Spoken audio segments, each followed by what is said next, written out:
काली पूजा के पावन अवसर पर रानीगंज थाना नागरिक काली पूजा समिति की ओर से सामुदायिक सौहार्द और जन सेवा की मिसाल पेश की गई। रानीगंज थाना परिसर में आयोजित कार्यक्रम में करीब 5000 महिलाओं के बीच साड़ी और कंबल का वितरण किया गया। कार्यक्रम में स्थानीय नागरिकों के साथ साथ पुलिस कर्मियों ने भी बढ़ चढ़कर भाग लिया। इससे पुलिस और जनता के बीच आपसी सहयोग और एकता की भावना स्पष्ट रूप से झलकी। इस मौके पर रानीगंज थाना प्रभारी विकास दत्ता, सेकंड ऑफिसर शांति रंजन घोष, अमरासोता फाड़ी प्रभारी करतार सिंह, बल्लभपुर फाड़ी प्रभारी शौमेन बनर्जी, निमचा फाड़ी प्रभारी बुद्धदेव गयान, तृणमूल कांग्रेस रानीगंज शहर ब्लॉक अध्यक्ष रंजीत सिंह, उपाध्यक्ष बापी चक्रवर्ती, रानीगंज बोरो चेयरमैन मुजम्मिल शहजादा, काली पूजा समिति के अध्यक्ष डॉक्टर एस माजी, सचिव तापस तिवारी, रूपू साव, राजा बनर्जी सहित कई गणमान्य व्यक्ति उपस्थित रहे। थाना प्रभारी विकास दत्ता ने बताया कि काली पूजा के अवसर पर हर वर्ष की तरह इस बार भी समाज सेवा को केंद्र में रखकर कई कार्यक्रम आयोजित किए जा रहे हैं। इनमें रक्तदान शिविर विशेष रूप से उल्लेखनीय रहा। उन्होंने कहा, हमारा उद्देश्य सिर्फ पूजा पाठ तक सीमित नहीं बल्कि समाज के हर वर्ग तक सेवा की भावना पहुंचाना है। इस अवसर पर करीब 5000 महिलाओं को नई साड़ी, कंबल और खाद्य पैकेट वितरित किए गए। कार्यक्रम में पुलिस और जनता के संयुक्त प्रयास से सामाजिक एकता और सहयोग की भावना का सुंदर उदाहरण देखने को मिला। आज जो कम्बल वितरण रानीगंज थाना की तरफ से, रानीगंज थाना नागरिक कमेटी की तरफ से कल भी साड़ी वितरण हुआ था। आज भी साड़ी का तकसीम, आज कम्बल का तकसीम किया जा रहा है और साड़ी भी दिया जा रहा है, इसलिए कि सामने छठ पूजा है और ठंड भी आ रही है। गरीबों को बहुत प्रॉब्लम होता है, इसके लिए प्रशासन जो रानीगंज के आईसी साहब हैं, हर साल की तरह इस साल भी साड़ी और कम्बल का तकसीम किया गया है। इसके लिए जिस तरह थाना का सोचते कि आवाम को, पब्लिक को हम अपने साथ मिला के अपने साथ में रखें और गरीबों के लिए, जो गरीब हैं उसको कपड़ा का और कम्बल का व्यवस्था नहीं होता है, उसके लिए ये व्यवस्था किए हैं। अपने प्रशासन के तरफ रानीगंज दुर्गापुर पुलिस डेवलपमेंट की तरफ से आईसी साहब ने व्यवस्था की है और थाना, इसके साथ साथ थाना रानीगंज थाना नागरिक कमेटी की तरफ से ये सब प्रोग्राम किया गया है। लगभग कितने लोगों को 1000 से ऊपर लोगों को दिया गया है।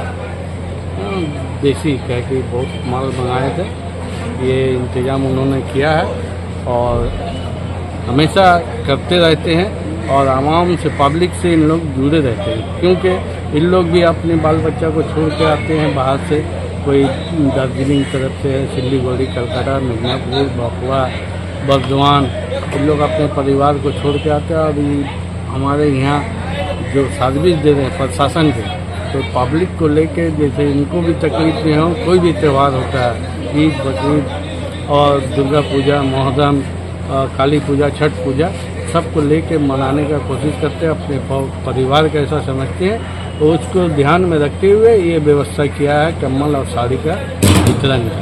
কম্বল শাড়ি এগুলো তো কোনো করে না, কোনো ম্যাটার না।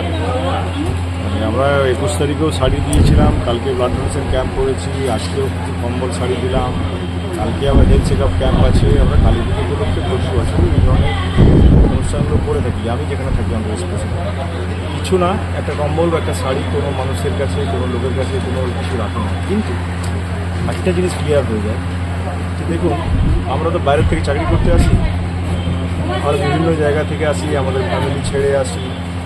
একটা জায়গায় 1 বছর 2 বছর ম্যাক্সিমাম 3টে বছর আমরা কাজ করতে পারি। তো আমরা যখন কাজ করে চলে যাবো এখান থেকে, একটা ছাপ ছেড়ে রেখে যেতে চাই যে হ্যাঁ, লোকটা মানুষের সাথে, জনসাধারণের সাথে যতটা একাত্ম হতে পারবে, নিজের লোকের মতো মনে করতে পারবে, তখন এই কাজটা করতে পারবে। বিশেষ করে আমি এটা কনসিডার করি যে আমার কাছে একজন রিক্সাওয়ালা যার মান সম্মান, যে মর্যাদা আছে, একজন বুটওয়ালাও সে একই ধরনের মর্যাদা। আইন সেটাই বলে দেশের আইন। সেই আইনটাকে, আইনের রক্ষক আমরা বলা আমরা চেষ্টা করি যে অপরাধমুক্ত সমাজ সবটা পারি না, হয় না, সম্ভব হয় না, কিন্তু আমরা চেষ্টা করে যাই লড়াইটা ঠিক রেখে এলাকার লোকেদের কোনটা ভালো লাগে কোনটা খারাপ লাগে সেটাকে দেখা। বিশেষ করে এই লোকগুলোদের কাছে থেকে কিছু কিছু লোক যে আমাদের থানায় আসলো, আমি একটা শাড়ি কম্বল দিয়ে কৃতার্থ হলাম না, বরঞ্চ আমি কৃতজ্ঞ ওনাদের কাছে। ওনারা থানায় আসলেন, আমাদের কাছে আসলেন, এতগুলো লোককে আমি একসঙ্গে দেখতে পেলাম এবং লোকগুলো যাদের দেখলাম তাদের প্রত্যেকেই দেখে মনে হলো আমার মানে যে হ্যাঁ এই লোকগুলো ডিজার্ভ করে, পাওয়ার যোগ্য আর কি, কিছু না কিছু হলো। তো আমরা বেশি কিছু করছি না, এটা আমাদের একটা মোটামুটি পুলিশের একটা মানবিক মুখ আপনারা বলতে পারেন। মানবিক বলতে গেলে আমরা শুধু ল অ্যান্ড অর্ডার করি তো, লাঠি চোর ডাকাত এসব নিয়ে কারবার করি, তার সাথেও আমরা যে লোকগুলো যাতে ভালো থাকবে থানাতে, যে এলাকায় চাকরি করবো আমরা, সেখানে লোকরা যেন ভালো থাকে সুস্থ থাকে, সেটাই আমাদের উদ্দেশ্য। সমস্ত রানীগঞ্জবাসীকে বলছি ওনারা সুস্থ থাকুক, ভালো থাকুক এবং ওনাদের সর্বাঙ্গীন মঙ্গল কামনা করছি মায়ের কাছে, কালী মা পুজো করছি। এগুলো আমার বক্তব্য।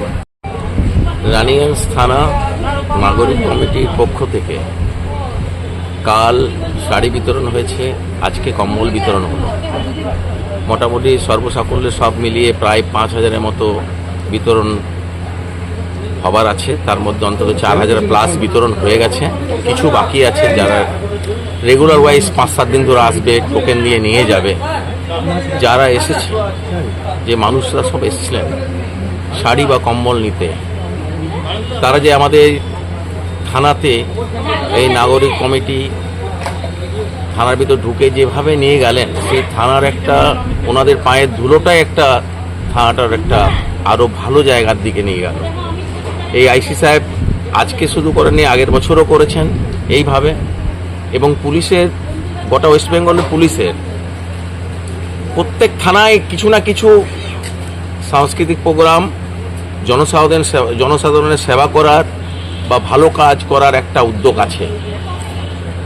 সব পুলিশই চান যে এলাকায় থাকবেন সেই এলাকার মানুষের সঙ্গে তাদের নিবিড় সম্পর্ক, খুব ভালোভাবে সম্পর্ক রিলেশন করেন। যারা থানার সঙ্গে এসে যে কোনো প্রবলেমের জন্য এসে বাইরে না দাঁড়িয়ে থেকে ভেতরে ঢুকে নিজের কাজটা করে খুব সুষ্ঠুভাবে বেরিয়ে যান। এবং আমি আশা রাখি সারা ওয়েস্ট বেঙ্গলে এই বার্তাটাই যাচ্ছে, সবাই থানাতে নির্বিঘ্নে ভয়ে আসে এবং যার যা সমস্যা সেই সমস্যাটা বলে এবং ম্যাক্সিমামটা সমস্যার সমাধান হয়। এই সোশ্যাল ওয়ার্ক কাজ কালী পুজো ছাড়াও ব্লাড ডোনেশন ক্যাম্প প্রায় আমাদের এই রানীগঞ্জ আইসির ইয়েতে অন্তত দুটো কি তিনটে কি 4টে ক্যাম্প হয়ে গেল।